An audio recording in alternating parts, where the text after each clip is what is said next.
Hi everybody, Russ and my Hammers 11. Hope you're all safe and well. For this channel, please consider subscribing, hitting the bell icon so you're made aware of any time we put new videos on.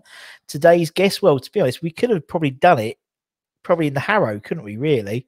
Because Andy only lives around the corner, we just found out. But it's Andy Miles. You'd have heard it. He's on Twitter all the time, bless him. He's How you doing, Andy? How are you, man? Yeah, mate, I'm very good, very good. It's been a long 3 months. I'm constant hard work, really. It's nice to have 4 or 5 days off now. I'm off until Monday, so I'm just looking forward to relaxing, really. But with my job being an IT engineer, it's been a bit non-stop. People coming in the office, going home, going in. It's like the hokey cokey at the minute. So, but it's finally nice to just have some time off, to be honest.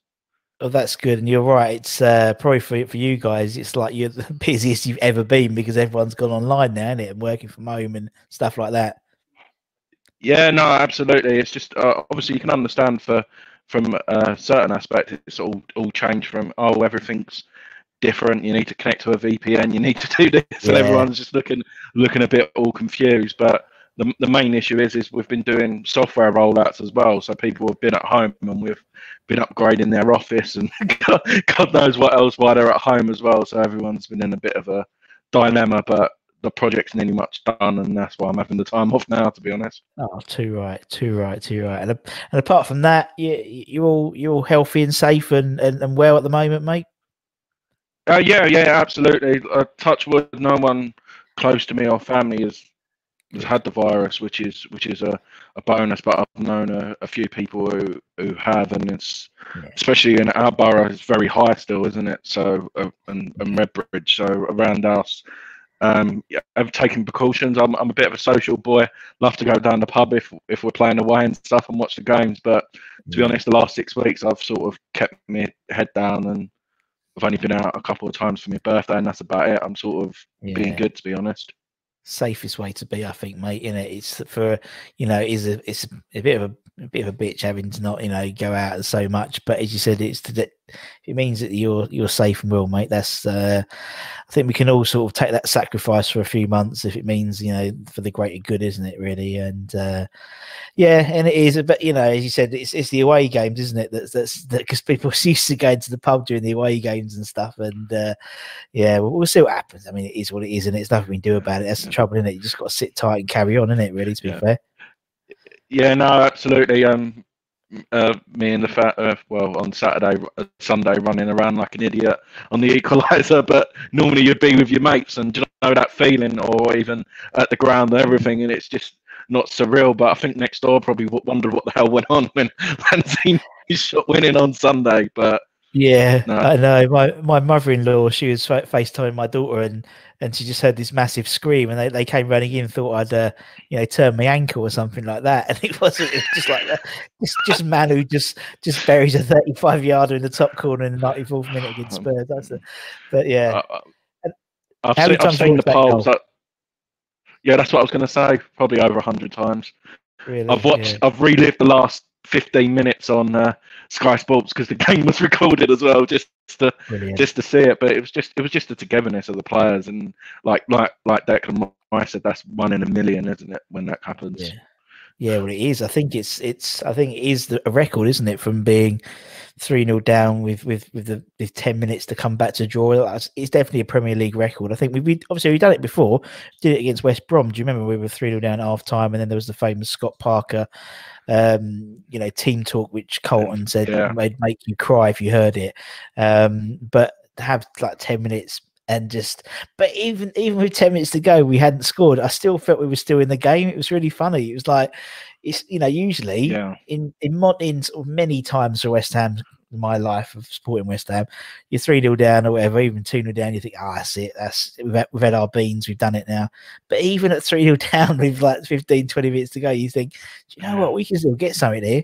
And just how different the team is, isn't it? It's mental, really. Yeah, no, absolutely. We was just saying, in hindsight, you never know. That may have been different, but if Pablo scored that goal, that could have been the winner. Can you imagine that being? I know it was good to get the draw, but can you imagine that even winning it with that seconds to go? But like you said, it could have been if Harry didn't hit the post or Bale didn't score. But that's why we love the Premier League, and it was just Can you imagine being there? What that would have been like. Oh, with mental, and that's why we love playing Tottenham, isn't it? Because it's always Tottenham.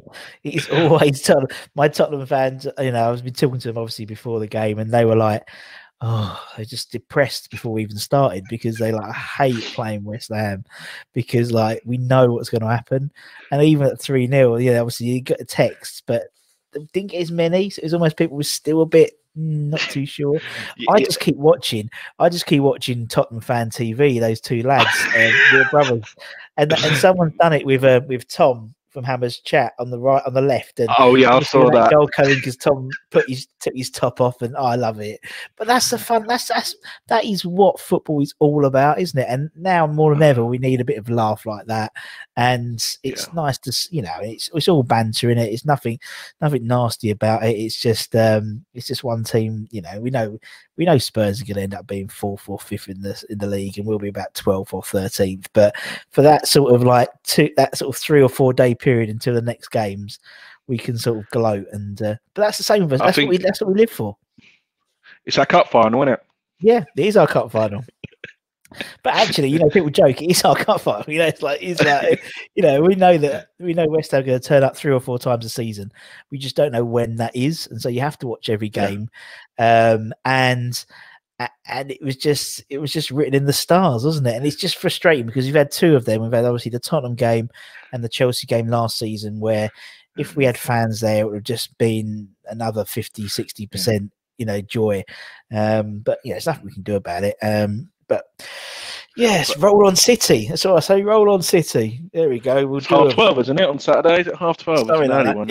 Yeah, early one. And yeah, we'll do them. And you know, we did all that without our Algerian wizard, rather. I'm really looking forward to it. I'm looking forward to see how he does. I know I work in Wembley, so a majority of the time, and a lot of them are Brentford fans. Yeah. And they were just saying you're getting what of a player, but I can't sit there and say I'll sit there and watch the Championship. But the couple games which I've seen, he does look the real deal. Yeah. So hopefully. He's a good highlight reel player. Do you know what I mean? It's like, you know, because obviously he does all the tricks and flips, and when they do like a YouTube clips, you know, it's like of a player, it's like it looks really good.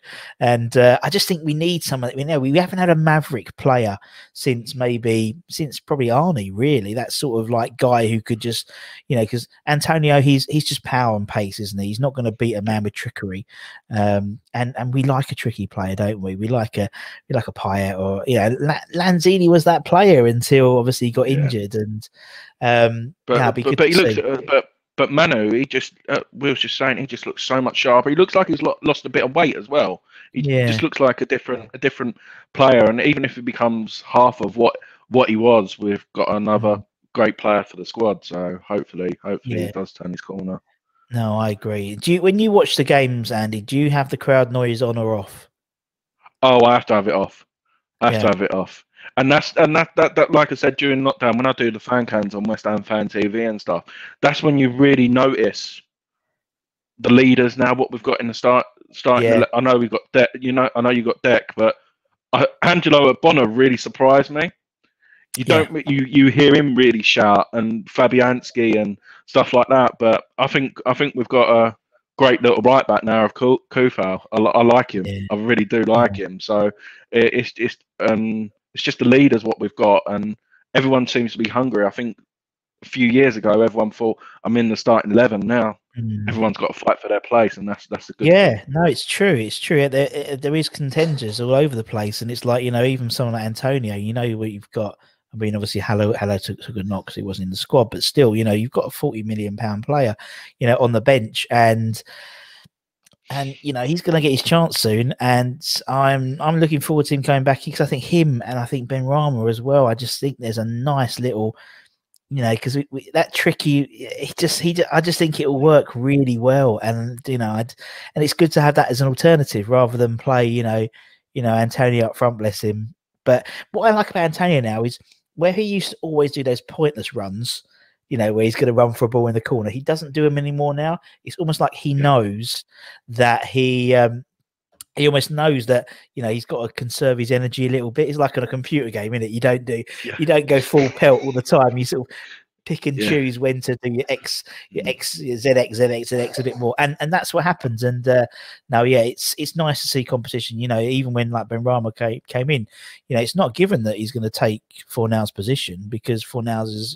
doing well at the moment, and I think Kufal's good. And it's just the only thing that does worry me a bit is just, and I think everyone gets worried about, a couple of injuries. And I think, and again, it's such a West Ham thing, rather than enjoy the fact that we've won 2 games, we've come back from 3-0. West Ham fans are always pessimistic, always waiting for a couple of injuries and then going, told you so, we didn't buy enough players.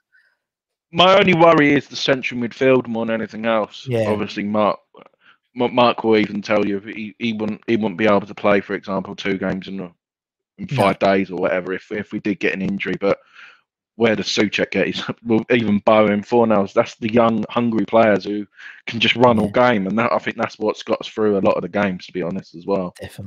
Definitely. And I think just having, as you said, that midfield with Souček and with Rice together, they just really complement each other. And you can see Rice's performances. It's no surprise that he's performing at a higher level than he was when Mark was his partner.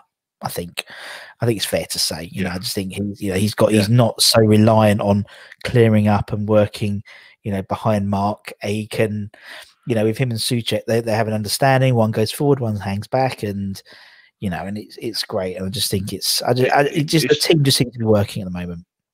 It's just I just didn't realise until this season. I sort of noticed it a bit. Is Deck's passing accuracy? The way he can just ping a ball from left to right, and Masuaku's got a great touch. Bowen has and stuff. It's not like they've got to take a couple of touches. They can just bring the ball down and just continue attacking. So that's really nice to watch.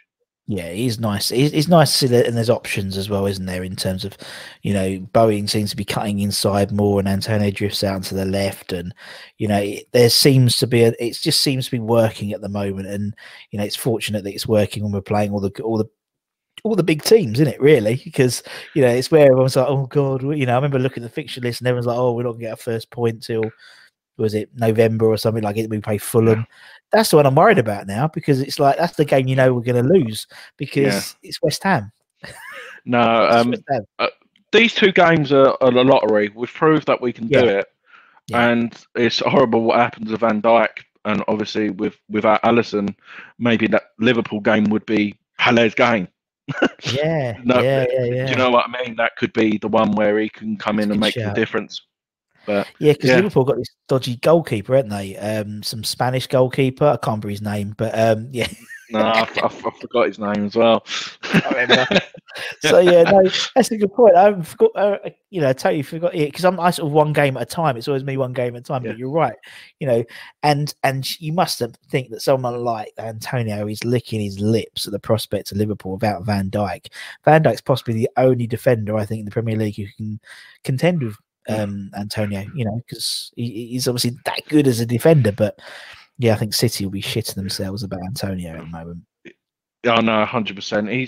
He's just a beast, and I got a bit worried when he come off, but like they said, it was just precaution on his hamstring. That's the trouble for someone so powerful. He's so fragile at the same time, isn't he? You just know he's that one injury away from being out for 3 months, and touch wood, it doesn't happen for another few games at least.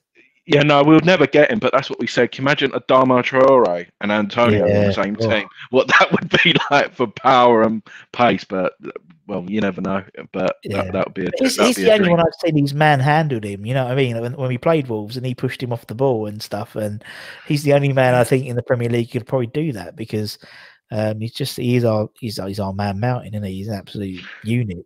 But anyway, we'll see what happens. We do nostalgia. We leave all the commentary stuff to West Ham Fan TV and Amazon Channel. Those guys we do nostalgia. So, Andy, the first question I always ask people is, and we're only 14 and a half minutes in, so that's not a bad first question, is why is West Ham your club? Why are you a West Ham fan, mate?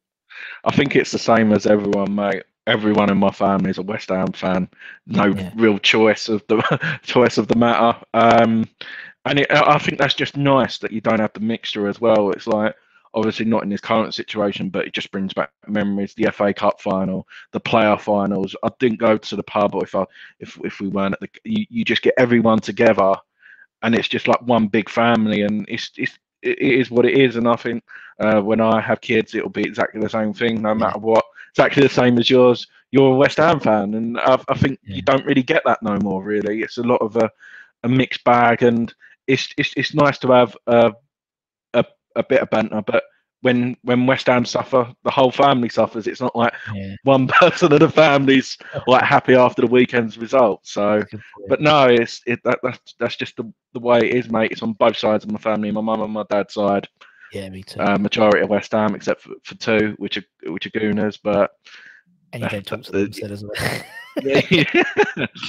No. But no, that's pretty much it, mate. It's pretty straight down the line, and we've had more downs than ups, but I'm still young, so hopefully I've seen more ups than I have. So. Well, that's the thing, and I think it's and I really think there's by doing this now over 200 and something interviews we've had on, and it does come across that West Ham fans are a different bunch. We are a different bunch of fans, and I think because we've had a lot more, thin and thick, a lot more ups, a lot more downs and ups. We obviously really appreciate the ups even more. So obviously Sunday is a classic example. I mean, if you were like a Liverpool or a Man City, and you've beaten you've turned teams over all the time, and yada yada yada, you come back from 3-0. Yeah, it's good, it's exciting, well done, but then you're on to the next game. We'll still be gloating for another week at least, and that's the thing, we enjoy those highs so much, and I just think. And it's character building. That's what I told my daughter. It's character building being a West Ham fan, because it just proves you don't get everything you want, but when you do get what you want, make sure you cherish it, because you never know when that's coming back again. And, it's lovely that you said with these like families like yourselves where you're sort of much born into it, and, you haven't got much choice. Automatically you can get the heritage, you can get the history from talking to your family and your dad and your mums and uncles and aunties and things like that. So it just keeps keeps the memory of West Ham going, doesn't it? Rather than palming off and becoming a Chelsea fan and being a plastic because they won something. You know what I mean? It's just no. I just even if we don't win it, I was just saying, like, I just want a day out at Wembley again. Like, even if we don't, the likelihood is you're probably, over recent years, you're probably going to play at the top side. I know Wigan have obviously won it and stuff like that, but it's just a day out at Wembley. I know that's not part of the trophy, but the fact that you can say you've been there in a cup final, do you know what I mean? So it's stuff like that, but you just don't know. You just don't know, but you just got the thing is I've learned is, I was very lucky. Obviously, my kids or future members of the family never don't know what Upton Park is. I was very grateful. Yeah, it's true. So I think that's I miss it. I miss it every day. But obviously, times have changed. But that's something which I've got in my heart. Do you know what I mean? Yeah. The fact that I've been there. I was there on the last day. I was there when like the winner against Chelsea in the last year. Like you can't write them. Do you know what I mean? So no, like I said, mate, it's just family thing, and didn't really have much choice on the matter. No, yeah, I mean either, to be honest. But and you're right, it is about memories. It's about sort of looking after. But it's one of those things where for my daughter, she doesn't know West Ham played at Upton Park. It's London Stadium, and you have kids, it'll be London Stadium, and that's it. Is and it's sad, but it's indicative of modern football, isn't it, as well? There's not many old school grounds anymore now, even I just think, even if you look at someone like, obviously, Highbury in the Emirates, and Spurs' ground, although it's not the same ground, is it? It's an expansive ground, and it is what it is, isn't it? But I think and because of West Ham, you don't know what's going to happen. You could one season they could win the league or lose it or get relegated, and neither would surprise you as a West Ham fan, because it's just West Ham, and they're just so unpredictable. That's why I love them, because I just think it's just every game anything can happen. But you just hear like ex-players, they'll go, oh crap, we've got to go to Upton Park like Yeah, years yeah. ago, and now it's not. It's like a No, carpet. London, yeah. like Again, yeah, I agree, and I think it's again, I just think it's indicative of modern football as well, in that you don't get those tight ground. I mean, Bramall Lane's probably maybe Turf Moor, yeah, and they're sort of those old fashioned tight game. But then you still talk, but then even people call them old fashioned now. Do you know what I mean? And it's not. yeah, They're just traditional. And again, people assume traditional means then obviously they're not marketable, and because because they're old fashioned, and it's this sort of ongoing cycle, isn't it? Unfortunately, but yeah, we'll get back to them. I'm sure we will. The fact is, I think to be honest, I think we've got a good man in charge. I really think Moyes in charge. I just think he's what we need at the moment. We need that's solidarities. He's got a great, with Piercy and Nye and Nolan and the boys there. He's got like a proper coaching staff, which we haven't had for a long time. If he does to West Ham what he done to Everton, that's all what West Ham fans ask for. That's all we want. Yeah, we just want 11 players on the pitch who are going to put their art in. And to be honest, the guys he's brought in and the change in mentality as well from some other players, it's self-evident. Self-evident how he's got that sort of working mentality going. And even someone like Masuaku. I mean, look at Masuaku. When he came back. I mean, when he came back, he was a bit of a joke player, weren't he? I mean, I remember Stell and Iron United, he'd take the mickey out of him and stuff. And when he came back from international duty, potentially injured, we were shitting ourselves. It's like, but 3 months ago, we wouldn't have given a crap if he came back, because he'd have been a squad player on the bench. But he's become this, and even Cresswell as well, isn't it? These two, they've become integral now to, and it was like Aaron was like, everyone used to hate him, and and it's how football turns around. It's game really funny. And even Antonio, bless him, you'd put him on the right wing and he'd try, but now he's integral to the team. I saw some mad stat of Cresswell's got the same assist as James Rodriguez now. Yeah.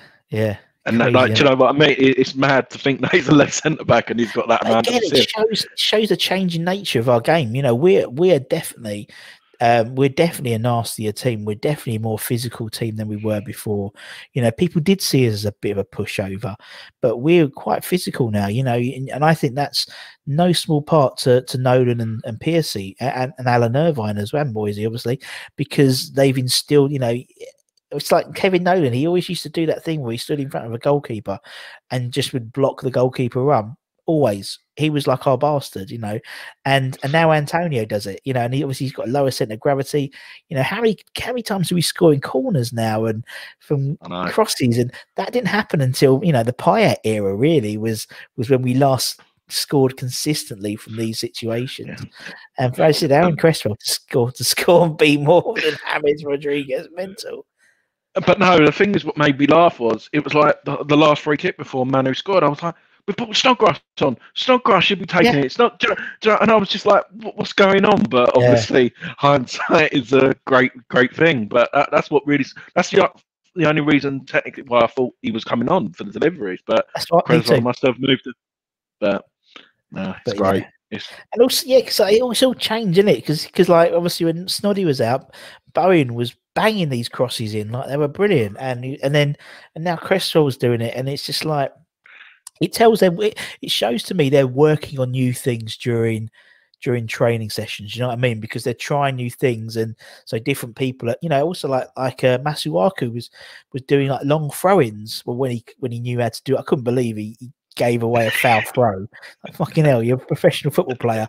Any kid knows you put 2 feet on the floor, put your ball behind your head. But even him doing it, so they are trying new things, and it's really nice to see. And yes, but you got to keep doing. You got to keep developing the team, don't you? You got to keep developing the game plan and stuff, and that's what we need now. I think we need that second game plan. So if the back three don't work, so like to be honest, I was surprised that they kept it going, that formation, throughout that whole Tottenham game, because we were getting overrun in midfield quite obviously. But to be fair, they did it, and they closed the 2 in a little bit more. So they were a bit, you could tell that Sufad was a bit sort of, didn't really know where to go and the runs, because the way Tottenham were playing and stuff. But hey, fuck it, we got a point in it. That doesn't matter. And me and my cousin were talking about a month ago, even before like we started doing well with that. It's all hard. If we played this system at the Boleyn, I reckon we would have got more points.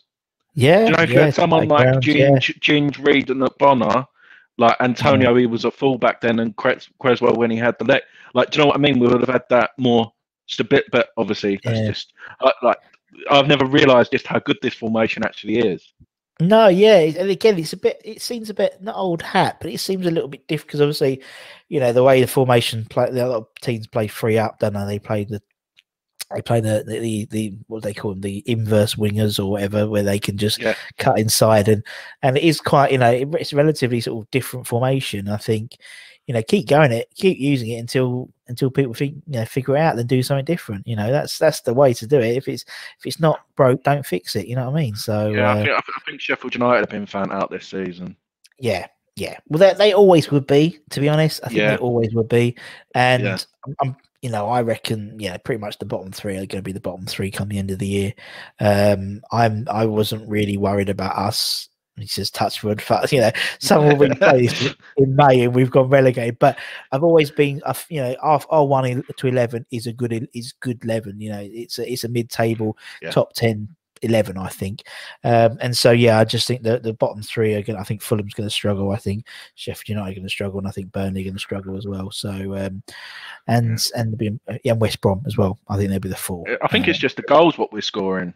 With 10 goals in 3 games again, it's mad to think West Ham scoring that amount of goals and different goal scorers as well. We're mixing it up. It's not like we're just relying on one player. So that's the main positive. What I mentioned exactly, and and I've spoken to people on the channel before, and what I like about this team is there's no, obviously the fighting and they never give up, but also there's always looks like there's a goal in them. Whether it's a free kick or a corner or Souček runs in or Antonio just blasts past the centre back.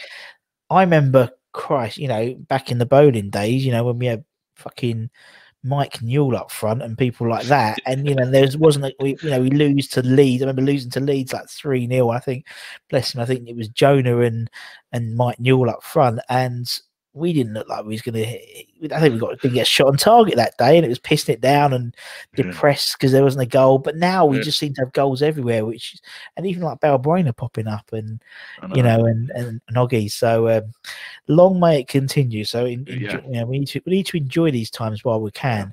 It's like my work at the moment. We're doing, sales are doing all right, doing well, and so my CFO is like, enjoy it because you'll be. Because sometimes it's not that nice and it's not easy, and it's like football as well. It's like enjoy it while you can, rather than be, worried what's going to happen. But like you said, we've gone through the heart. Well, no game's easy in the Premier League, but like you said, no one thought we would have got 7 points so far this season. So, like you said, I think we just need to turn up against the teams around us and below us, and then we'll be definitely all right.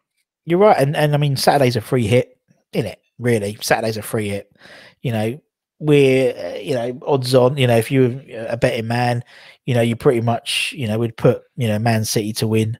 So it's a free hit, and we're at home, and so have a go, and have a go and see what happens. And same with West Ham, same with Liverpool. They're free hits, really, aren't they? Really, you assume you're going to go to Anfield and lose.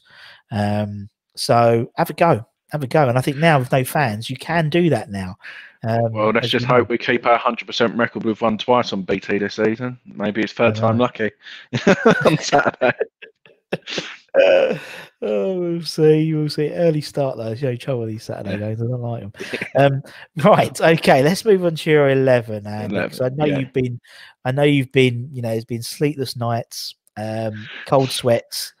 Waking up in the middle of the night shouting out, "Oh, there's no place! There's no place for Shaka Hislop." So we'll put you out of your misery and get through it, so you don't change your mind and do a last minute change, right? So as I said, the only rule is that you have to be alive to have seen them play. Otherwise, we'd have all put the same ultimate 11 together. It would have been more and purse, but we didn't see them, so. That's basically our point of reference is somewhat different to them guys. So so let's start off in goal. Who's in goal for the Miles 11? This is the easiest one for me. Is Rob Green. Yeah. Growing up, around my age, the Great Escape, what we done, and the Arsenal game just springs to mind. The penalty saves, what he used to do for us, and getting us up in the Championship. There was really no other choice, to be perfectly honest, mate. Yeah. I just loved his mentality. He always put a load of effort in and stuff like that. So yeah, I can't really grumble, to be perfectly honest. So yeah, it'll have to be. There's just no real. The only close one what come to mind was David James. It's only because he was just a bit of a nutter, and I just sort of like that in a goalkeeper. He just used to come out and jump for things and stuff like that. So yeah, Robert Green for me in goal, mate. Yeah, sounds good. And that's the thing about someone like Robert Green. He sort of goes against the grain a little bit, doesn't he? Because as you said, most goalkeepers are nutters, and he was so the other way. He was so reserved and so, he wasn't sort of like, he wouldn't flap, wouldn't be like Adrian or David James or Ludo and go out and flap for a ball. He was always very reserved. But what I like about him is he didn't mind taking the piss out of himself. Do you know what I mean? Because obviously, like when he had England number 6 stitched on his gloves, and it was like, England number 1, he goes like 6, whatever. Yeah. I used to love that because I just think, to be honest, football is it's entertainment, and you should enjoy yourself. And even now, he's just. Just like takes the piss on Twitter and stuff, and I love that. I love players that take the piss because, like him or like someone like Crouchy or someone like that. Because why not? You know what I mean? Like you're lucky enough to play this game, and you should have enjoyed it and enjoy it afterwards. I mean, obviously, like people like Jimmy Walker and stuff. They're again same type. Yeah, he was close. I totally forgot about him until I saw when he done the 11 with you. I was like, I forgot. Yeah, he's just such a character. He didn't even pick himself. He picked Rob Green anyway. So what I mean? You got an opportunity to pick your 11, and you don't pick yourself. You know what I mean? But no, he's a good man. Yeah, but Greeno, good shout. Okay, we playing 4 at the back. We're playing 4-4-2. What are we playing? To get everyone who I wanted in, I'm doing 3-4-3. Oh, so I'm going like very attacking. Very attacking. All right, let's go with your first of your back 3 then. There's only one man, and I just love him till this day. Thomas Rebka. Thomas. Yes. He's this back 3 is no nonsense back 3. To be perfectly honest. I just loved him, and like even these first 3 games when he got sent off, but he tried. You know what I mean? But then I just begun to love him. Obviously, he stayed during the when we got relegated, and he got us back promoted and stuff like that. But it was just his no nonsense, and it's like, well, you may beat me for pace, but I'm just going to take you out. But it's so he just tried, and the best highlight was I would just love for him to score in that playoff final when he hit the post. That would have just been the icing on the cake when that happened. But no, I just love him too. Now I follow him on Instagram and just random, and it's just like, that's Thomas. Do you know what I mean? Is he still in prison? Is he out of prison now? No, he's out of prison. That's what I mean. He's become more of a West Ham legend after he's retired. He's done, isn't he? He's just, I love him. You got to try and get him. On an 11. Yeah. Just message it. I'll try. It'll be the craziest. I've heard some stories. Honestly, we had some great stories of him, and we had Mick Clifford who interviewed him. He tried to get him to sign his shirt. It was not. I think I posted it like yesterday on Sunday or whatever, Monday. Yeah. And he was trying to get him to sign his Czech Republic shirt, and he was adamant that it wasn't his shirt. He goes, no, it wasn't my shirt. I play number 2, and I play with short sleeves. And he was like, Thomas, this is your shirt. No, it was number 5 with long sleeves. And he's got a photo. He had a photo to prove that it was his shirt. Anyway, so he hands it to I think it was Byrne, or it might be Hutchinson or someone like that. He handed it to, and they basically, for breakfast, they put it on his seat when he came down for breakfast. And he saw it, and then just went absolute apeshit and just stormed upstairs, like swearing and stuff, and didn't get the shirt signed after all. But yeah, he's a nutter, but he was our nutter, wasn't he? And he loved the club, and I think obviously that famous the last game where he started crying when everyone started singing. I honestly don't think that he's had that reception ever at any club he'd been to. Yeah. So that's why it was. No, I think what more to do with it was. he knew that he wasn't the best player, but No, we yeah, knew that he tried. And I think like players who do that stand out more than the players with totally. the total ability. So yeah, no, I loved him. So Yeah, he's yeah. good man. He is Um, good. Who's next, man? next, Ginger Pele. Oh, this Um, is no nonsense, isn't it? Bloody hell. yeah, no. What can I say about the man? I just loved him in a claret and blue shirt. Even now, obviously, he was on Soccer AM the weekend, or even when he's on punditry, he still goes we.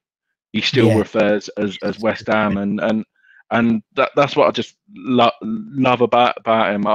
In my opinion, I still don't think it's too late. I think he deserves a testimonial.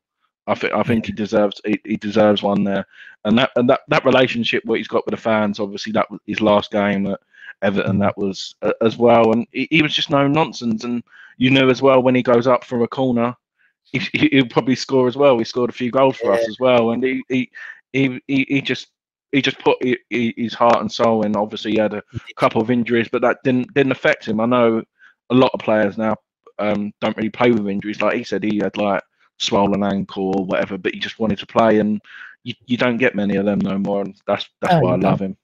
You don't. And I just think, and the fact that he really did his retirement sort of post on Instagram and said, "Oh, I'd love to wear the claret and blue one more time and say goodbye." That's an open goal for the club, isn't it? That's an open goal. You know, get him the Yeah, first game back, that the fans are back. He comes on the pitch half time. That's an easy one, isn't it? That is an easy one, you know. And so, yeah, well, yeah, no, I agree. He was just, and to be honest, I'll be honest, I don't really remember much of him on his first spell, but when he came back for his second spell, when he had the bald head and the beard, he just was a more West Ham player. Do you know what I mean? He was more yeah, rugged, and yeah. yeah, working with Richard Dunn as he done for a couple of years at Villa That really made a difference to him. Yeah, no, absolutely. And I think that relationship where you had, like, no matter who he played with, he didn't feel out of place. If it was No, Reed yeah, or Tompkins or anything like that, and he could ping a ball as well. He loved a bit of a long pass as well, which you yeah. don't really see nowadays. But yeah, now Ginger Pele is the one in the centre. All right, who's the third one in this He's changed positions. I don't know if I can get away with this, but I'm thinking because I've got all the flair, I'm putting Dixie as a left centre half. Yeah, I think you can. I mean, we put Cresswell left centre half now. I think Dixie would do a job there. Yeah, no, the very reason why I thought was he's my penalty taker for the team, so Yeah, that's the main reason. And I just think, yeah, what can you say about the man? Obviously, when he retired, I was only 9 or 10, but even watching it then, you just knew who he was, and yeah, the no nonsense tackling, and when he come back on the coaching staff as well, you could just see how much it mean to him and his family, and I'm happy that he's with Slav at West Brom, and I hope they do stay up as well. And he's just like you said, you don't really have many. We've not fullback positions is what we've really struggled with, to be yeah. perfectly honest. And I think he's probably in what over 90% of everyone's team. I think, isn't he? Yeah, Really? yeah, he's quite high up. Yeah, he's quite high up. But no, yeah, you're right. There's not much we can say about him. He's an absolute legend. And again, you know, all of them back three, you know, they'd put 100% in. You would not criticise their commitment at all. And that's what we want at West Ham, innit? Just Yeah, an 11 he'll put 100% in. It's not your fault if you're not technical enough. But you know, if you put on that clown blue shirt and you lug your guts out, then you're all right. You're all right with yeah. us. And then Well, occasionally you get someone who does both, who's technically fantastic and then plays with their art. And Julian was one of them because he was yeah. just a brilliant player.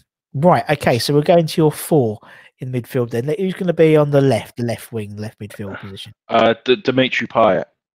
Nice. Um, this is why I've put Julian in, because I know that he'll have to do a lot more defending on that side with Dimitri there as well. Yeah, the 18 months when he was with us, their memories what are going to stay in Yeah. my memories for the rest of my life. Really, to be Okay. honest, mate. What game? What you just knew something was going to happen, and Yep. was going through moments when I was down in the pub before lockdown, and I remember that game when he come back after his injury. Yeah. And that was literally the place was rocking Upton Park, and I think it was a Liverpool game. I couldn't remember, and I think like something like his that. first touch, he just done like a nutmeg or something Yeah, for like and he was on the bench, Creswell. weren't he? He was on the bench, right? And they were chanting him to come on. Yeah, I know what you mean. And no, the free kick, the Palace free kick, I've still to this day. I was in the Bobby Moore, and I was like, God, that's a big wall. And then all of a sudden, you just hear the post and the crossbar. I was just like, what the hell happened? Yeah. But it doesn't really fit up there in many of the goals. But where I sat in the Bobby Moore upper was the goal he scored against Newcastle, the first one, straight in the top corner. I was just as soon as he lined up, I was up. A lot of people around us. We just knew that was in. And what else can you say about the man? To be honest, he was. Can't say. I mean, he was just phenomenal, wasn't he? And it's sad that I don't think we'll have. I mean, it was an honour to see him play for West Ham. I think a player that good in his prime. You know, we very rarely get a player in their prime at West Ham. They always bookend their career with West Ham, it seems. But he was, for those 18 months, were arguably the best 18 months of his career. And as you said, we got him into the French team. He then became a star in the Euros. And again, when was the last time that was a West Ham player be the star of a tournament? 1966, maybe. And so, no, he was just amazing player. And, he's technically the best player I've ever seen at West Ham. And I think probably ever will do, just because, well, maybe Mr. Benrahma might change. That'd be nice, wouldn't it? But yeah, no. You never know. Yeah. But I just think he was brilliant. He was just an exceptional talent. And it never happens at West Ham that you get a player that all your mates want who don't support West Ham. No, absolutely. Right. Where would you like me to go? Let's go. Right? Let's go the other wing. Let's go right wing. Yeah. Trevor Sinclair. He was just the one for spectacular goals as well. Not only his work rate, but his spectacular goals. I was going through the old season reviews actually to try and work out who my 11 were, and I was like, oh my God, that's another Sinclair goal, another Sinclair goal. And you never seem to score a tap. It's always like, as you said, like a little bit something special with him. He was a great player. Yeah, and what I love as well is him on TalkSport as well. The passion what he shows for the club as well is the same as Ginge and a few others. You not really any other clubs you see someone as passionate as stuff like that. There's nothing. He's a trier. Obviously, he can run as well. He's got a bit of pace. So I thought, as well. That's the main reason why he just sits in there as well. And he can cross the ball as well. So for my strike, my front three are going to love the delivery from Trevor Sinclair. So it's cool, man. Yeah, he's a top bloke, top bloke. Even now, you know what I mean. Obviously, we've had him on the channel, and I love him, and he's a nice bloke. We get on very, very well, and it's crazy to think like 5 months ago I didn't know any of these players or any of these people, and now they're it's mental. But he's like out of everyone, he's just the one that he's just really, really, and because you've mentioned him, we'll get a retweet. So yes, there we go. Very good. We'll get a like and a retweet from Sir Trev. Bless him. Right, let's go into the middle then. Who's going to be your first player in the middle? See, I think I may have over the topped and got too many leaders. So the first one is Scott Parker. Yeah. So now my spine and midfield is a lot of leaders and a lot of shouting. Now what can I say? What can I say about this person? So it seems like I'm repeating it. He kept us up. he was he's the driving force. The passion what he showed. He's got the legs. He got up and down the pitch. I still don't understand why. I think you said it as well on the channel how he wasn't captain for us. Yeah, weird. I didn't get it, and I think Zola made him I'm not saying he didn't have the ability or anything, but Zola was the driving force to how he was, in my opinion. I think Zola sort of, when he played for Charlton and Chelsea, he was more of a holder. I think Zola sort of gave him the freedom to be like, go and express yourself, and I think that's what's done it as well. And like we said earlier, the West Brom game, the speech is what he does, and even now you sort of even I think even some West Ham fans got emotional in his interview on the Fulham when he got Everyone, promoted. yeah, I think he did, yeah, because you know what a nice bloke he is, and yeah, that was all heart. You know, that was unfiltered. There was no media training. It's just like pouring his heart out. And you know, I don't just think West Ham. I think any footballer, I mean, any English, because he played for England and stuff like that, and Chelsea fans and stuff like that. But I just think, and Charlton as well. Sorry, but for me, and Spurs, unfortunately. But yeah, but for me, I just think he's brilliant. I just think he's a throwback to that old age of football that people play because they want to play. They love the game. It's not all about the money, and you need that. You need that balance. You've got your Pep Guardiolas and stuff who earn lots of money, and or Mourinho's who will flitter from club to club and pick up a paycheck. But Scott Parker, you know, he does it for the love of the game as well. And just a man. I think he's brilliant. Absolutely love the man. I'd love to see him. I'd see him at the dugout at West Ham one year. Yeah, no, I mean?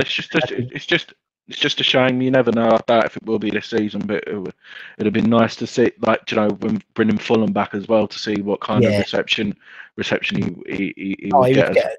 Outstanding. He'd get an outstanding reception. You know, Of course, there were the people who didn't like him because he moved to Tottenham after he'd left West Ham, but you know, that's my biggest bugbear is the lack of appreciation for Scott Parker from some fans, because I just think, you know, you talk about West Ham, we talk about who we want. We want players who are going to fight for the shirt. We want players who are going to be. Sorry, my daughter's here. Okay, she communicates via text, so bless her.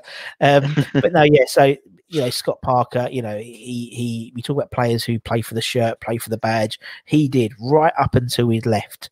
You know, in fact, that, you know, even the day before he was playing away at Watford in the Championship for us, and scored as well. 100%. Yeah, and still gave 100%. Do you know what I mean? And that's all we ask for players. And so when someone does it, and then they go and try and better their career, like now, it's like the adverse thing is with someone like Deck.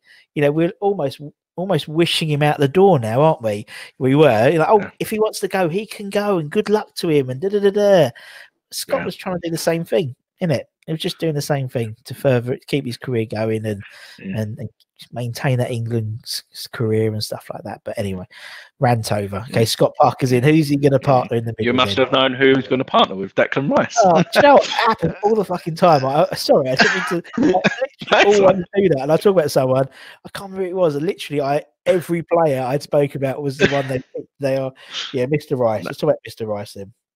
Well, he's just a leader. He's just, what else can we say? He just reminds me of Joe Cole when I know we went down. Hopefully, I hope we don't go down. It's sort of the pressure, sort of the arm, but I think he wants the armband as well, and he just puts 110% in. And even for England, them 2 games, I thought he was one of England's better players as well when he played. And it's just the energy and stuff what he puts in. And I know he's not a West Ham fan. Obviously, he's a Chelsea where all of his family is, but like, in my opinion, I can't see him leaving for at least another couple of years, especially if we're comfortable and fighting, because he's got.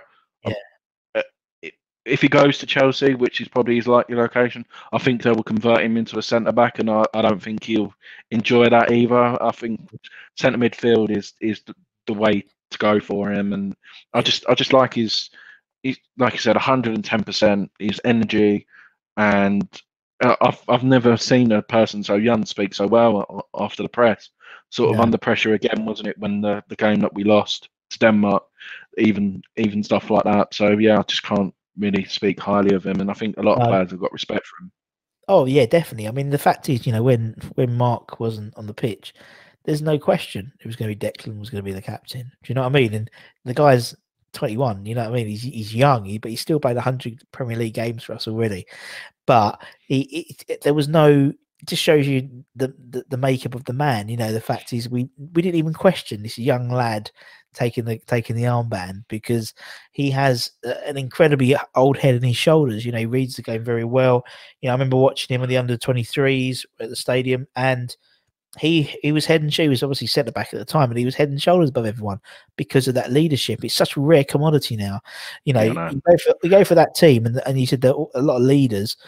Nowadays, you don't get a lot like that, particularly young lads, young English lads as well, having that leadership quality. You know, I wouldn't, you know, you think, you know, people like Foden and Mount and Grealish, they're not leaders. They're not like old school John Terry-esque leaders. And that's what he is. You know, I think that's why obviously Frank has got this bee in his bonnet about putting him into a centre back, which I totally agree. I think the Premier League and England would lose one of the best midfield players in the world at the moment. He really is. I can't think of anyone in his position who is playing at a level that you know, maybe in La Liga, maybe one or two, but you know, his role is so unique. There's no one out there, I think, who's playing at his level at the moment. I really don't. No, neither do I, mate, to be honest. And if you look, even in the Tottenham game, I know they were overrun there at the extra man in midfield, but he always had space, Bryce, when he had the ball. He Yeah, always makes the. You don't really see that. You see a lot of players go and hide and just try and mould in. Do you know what I mean? So no, that's the mate. I just love his passion as well, and that celebration, even when Manu's goal, did you see his shock? And I think he yeah. was hugging Pablo and stuff like that as well. I know everyone was going mad, but. Yeah, But yeah, and you're great when he does his interviews, because he's still young. He hasn't had that sort of enthusiasm beaten out of him yet. So he's like, interviews are so refreshing because they're not stock footballer interviews. You know, once they get to, you know, and hopefully they don't sort of knock that out of him, you know, in terms of media training and things like that, because literally it's so enthusiastic, like a boy at, you know, on Sunday League, really. Yeah, oh, it's great, I'm buzzing, you know, this type of thing. Then you ask another player who's maybe more experienced, and they give you that the party line. Yeah, well, the boys played well, and you know, just there's nothing interesting. But with Dex interviews, you know, you're going to get like, and just unfiltered joy or desperation, and you know, and that's how we feel as fans. and And I think the main reason why it's there is David Moyes as well. If there may have been I someone agree. else in charge, I think he may have gone as well. I think he likes the thing what Moyes is doing as well, and hopefully it continues. I agree. You know, when he scored that goal last season, yeah, first player we hugged was David Moyes. Yeah, You know, and you know, he's got 11 players and 10 other players on the pitch. He's got all the bench. He's got but he ran straight to Moyes and gave him a hug. That to me yeah, shows the effects in him. And you know, I agree. I can't see for him, unless obviously we get a city sort of, you know, bid coming for the player. There's no need to get rid of him, because no, there's no need for him to leave, because he's not silly. You know, as I said many times, and he knows that, you know, Mark has an easier time than some players, I think, at West Ham. You know, if Mark plays a 6, we'll put him down as a 7. You know, just yeah, because he's Mark Noble, because we know he's going to try. And you know, I mean, he's been there. Mark's been there in around the first team ever since he's been at West Ham. Since Deck's been at West Ham, so yeah, he knows the effect that he has around the pitch and around the club and around the squad. And so, I just think if he's clever, he'll stay with West Ham for a few seasons, and maybe even longer. Who knows? But he'll be a massive fish in a small pond. He doesn't need to yeah, no, leave for England, does he? Doesn't he? The only no, thing he needs, he would lead for, would be to win silverware. trophies. But to be honest, Yeah, not many people do, unless they play for maybe 3 clubs in the Premier League. You know, no, think how many absolutely. other players that are playing who don't win nothing. It's like, you know, we go through our list of legends, and you know, in modern day, none of them have fucking won anything, maybe apart from the Intertoto Cup. You know what I mean? It's like, so, and we still Yeah, consider them to be legends, and so they've had a yeah, fucking good career, and yeah. we'll see. Right. All right, put Right. Deck in. Let's go for a front three. So let's go for the left of the front three then. Paolo Di Canio. I'm playing him a bit out of position, but I think they could all alternate if they wanted to, the front three. Yeah. Um, what else can we say about Paolo? he's he's just he's just a West Ham through and through kind of person, really. Yep. Growing up as a kid, I always had his on the back of the shirt. Um, the goals he scored, the passion, um, the interview what I watched because I was watching the season review was the one when we went down, and that's when I saw a different side to him. You just think of him as a no nonsense, 100% passion, but the actual emotion what he showed as well. And no, it's just one of them unique players who was we were very lucky to see, like Payet, the ability he had, the effort. You can't really fault him, to be honest. No, you can't. And he was just, and that's why. And people ask me my favourite player is Payet was my favourite technical player, but Di Canio was my favourite player because I think he wasn't as technical as Payet. I think that's fair enough to say, but he had that emotion and that passion, and I think you need that to be a West Ham legend or be a West Ham, in the upper echelons of West Ham, folklore, because you need to have that passion, you need to have that connection with the fans. I don't think Payet had that connection. He was a good player, No. but I don't think he had that connection. I don't think he had that passion, and maybe because he's Italian and just the way but he would entertain us. Do you know what I mean? Payet would entertain us with football and his skill and his free kicks and his rabonas and these pirouettes and stuff. Di Canio would do that, but he'd also entertain us because it would be it would be a show when Paolo plays, wasn't it? You get the Italian flair, you'd get the songs, you'd get the where he would throw his toys at the pram because he got fouled and flamboyant. And that's why we love him. And that is why we love him, because he was just all that. But you could just do 10 highlights off the top of your head what it was like, and Mark Noble's testimonial. You just couldn't. That was just an amazing day as well. But I think it was the Man United game live on Sky when he come back to Upton Park. And it was like just before the kickoff, and it was like I think even Bubbles was playing, and Paolo Di Canio was louder than Bubbles, where he was like right in the corner, and he was just like on par. Like, do you know what I mean? He doesn't make it very.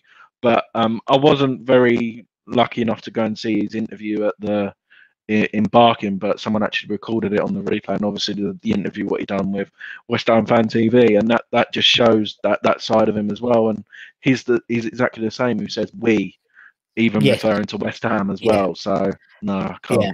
It's a story Nicky always says when he was backstage and then Paolo turns up and he turns up looking like $1 million, and Nicky probably put a shirt and a pair of jeans on, probably they need to dress up a little bit, and he said, "Paolo, you're looking great, man," and he just literally went, "I always dress up for my family.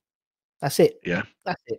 That is it." It's probably a lump in the back of the throat, because particularly, it was at a stage of his career, where he obviously got banned for the show. Again, it's typical West Ham. We never would have got him if he didn't push over the referee. You know what I mean? That's it. And no, I just love the man. I just think he just brings so much passion. But someone who's not from around these parts just got the fans. The fans got him. Doesn't happen very often. And the fact that as well, what I love as well is the way Trevor Sinclair goes. I still speak to Paolo regularly. That's just great as well. Do you know, some players when they leave, they just go off and do their own thing. But that's a good thing as well. So he does, he does. Yeah, we're in discuss. One day we'll get him. He'll be like my big one. I think at the end of not the end, but when we hit 500 or 300 or something like that, we'll get Paolo. Although he likes a bit of money, so that's the trouble with Paolo. So if everyone would like to subscribe to the Patreon, that'll help to the Paolo Di Canio. I actually haven't done it yet. I actually am, to be fair. By the way, don't worry, man. We're not going behind a paywall. We don't know about that. Right? Okay. Well, I've got Paolo in. Who's going to be your next one, mate? Dean Ashton. Nice. Yeah. So I've gone for the skillful players, and now we need a big man up front who can hold the ball up and bring the other players into play now. I don't think, I know we've had Jack Collinson and stuff like that. I've never felt sorry for a player so much with his injury than this man. No, it's just, I think he would have been Harry Kane. I don't think he would have left either. He'd have pissed on Harry Kane's chips, you know what I mean? In terms of a player, he had everything, Dino. Everything. I've never known a player to be so bow-footed, and the power, like even when he went through on his left foot at Upton Park, you knew that the net was gonna, it was going in the net. The power of what he got in, and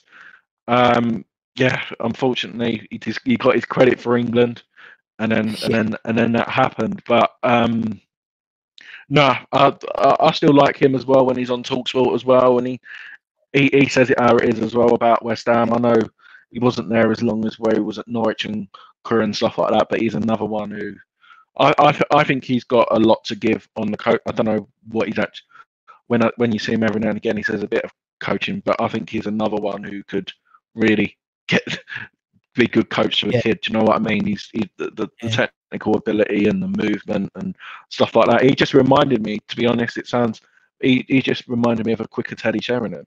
He was that kind of player. Great shout. Yeah. And he's just one in a million. And I thought we got that gem. What was it, £7 million or whatever it was? And what money well spent that would have been, because I don't even know how old is he now. Is he what, 34, 35? So it's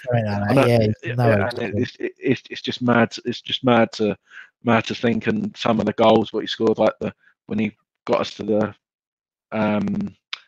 Man City away in the FA Cup. That was my main. Yeah, the main one. What sticks to mind, but obviously the overhead kick at Old Trafford.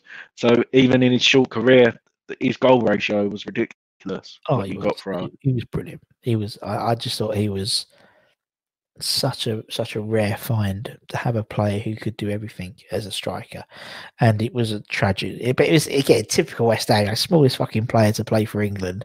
I think Sean White Phillips was, and he hobbles our star striker, and he may not have been around for much longer if he played for. If he wasn't injured, he may have. But he would have been striker partner to Rooney for many years in England, and probably Man United as well. Probably, just because it's the West Ham way, isn't it, unfortunately. But no, he's a great man. Big fan of Dino. Big fan. Right, okay, so we've got one more spot. Who's gonna This was the hard one, because I was like, do I go for a loyal player or not? But I went for Carlos Tevez. Carlos Tevez for me. For what he done on that great escape, without him we wouldn't have been in the Premier League. That's pretty much. It's going to sound straight to the point. The goal against Tottenham, what he scored, and some of the goals, and his magic. It was just an amazing player, and another player who was very grateful to play for us. Really, the one player who was close, because I thought of maybe putting Paolo as a number 10, was Carlton Cole. Carlton Cole was very, very close, and the reason why is he was just a great servant to the club, really. So Carlton Cole was very, very close to get in, but I went for Carlos because of his ability more than my heart, to be honest. But he's right, and you're right what you're saying. Similar to Payet. He was. When we played him in the right position, he was phenomenal, a phenomenal player. And again, a player probably playing well above his station for the club. You know what I mean? So it's like, someone like Payet, in terms of, what his impact, it probably, to be at West Ham, he's sort of, a little bit below where he should have been. And Carlos was the same. Obviously he went on to play for, City and United and Juventus and back to Boca, but he was a great bloke.